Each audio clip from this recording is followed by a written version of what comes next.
Parker, and my goal this year is to read from Genesis all the way to Revelations in the Bible.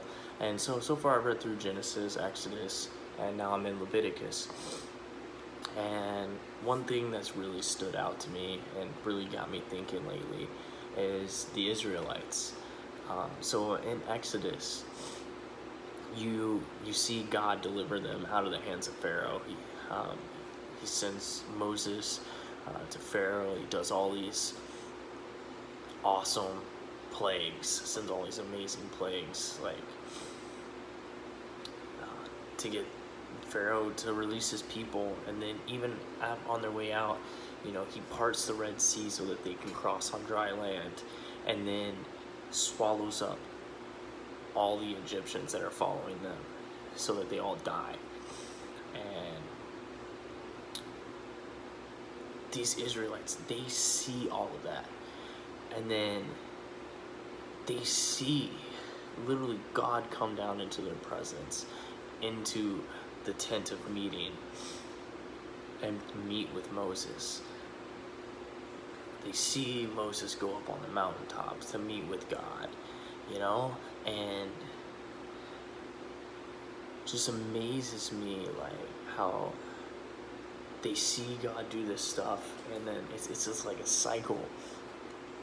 God does this awesome stuff for them. They praise him. They're like, oh God, you're so great. And then they slowly forget about what God has done. And then they start worshiping these false idols and having these other gods. And then things get bad for them. And then they're like, oh, we gotta go back to the one true God. And they're like, God, I'm sorry, forgive me. We promise we won't do it again. And, so he delivers them from their situation, gives them another chance. It's just the same cycle over and over again. And, I found myself sitting there, I'm like, wow, how could they see all of this happen, but still walk away from God? And then it hit me, I'm no different from them. How many times has God delivered me from something? How many times has he carried me through a dark time? And how many times did I say, oh Lord, thank you, I will never forget what you've done for me? And then slowly I forget, and I start worshiping my idols of this world, putting those worldly things before him. And then things get bad, and I come crawling back, Lord, I'm sorry, I wandered. I promise I won't do it again. He helps me through that situation. Cycle continues. I realize I'm no better than those Israelites. Maybe you're watching this and you're like, wow, like Michael, I'm no better than those Israelites either. And it's not hopeless. I realize we can break that cycle. You just gotta remember what God has done for you. And for me, it took me finally getting to the point that I looked back at all the things that God has carried me through and everything that he has done in my life. And I saw all that stuff. Jail, the military, sexual assault, suicide, depression, anxiety, failed relationships, heartbreaks, divorce. The list goes on. God carried me through all these things. And I look back at it and I realize the things that he's carried me through,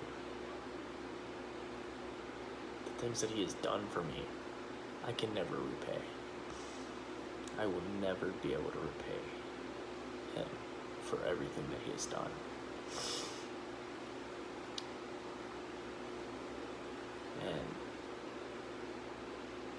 And I realize I owed him my life. It reminds me of I love Star Wars, so I'm gonna nerd out here for a second. It reminds me of seeing the Star Wars Episode 1.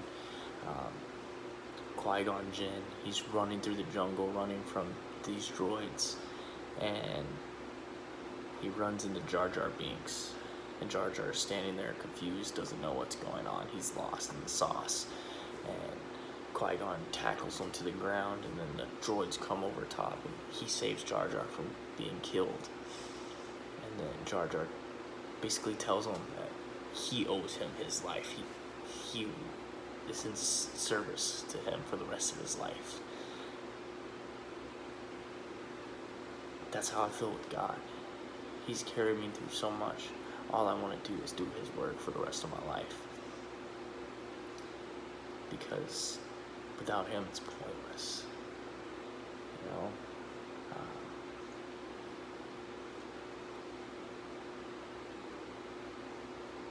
No matter what he's carried you through, no matter how many times you've wandered, it's never too late to say, all right, Lord, I'm going to change my mindset. I'm going to change my tactics. I'm going to live for you. I'm going to do what you've called me to do. It's never too late. As long as you're still alive, you're still able to breathe, it's never too late to say, all right, Lord, I surrender it all to you. I owe you my life. Let me do what you have for me to do. So I just want to leave you with one question to ponder. What has God done for you in your life? What has he carried you through? But until next time, I love you guys. God bless.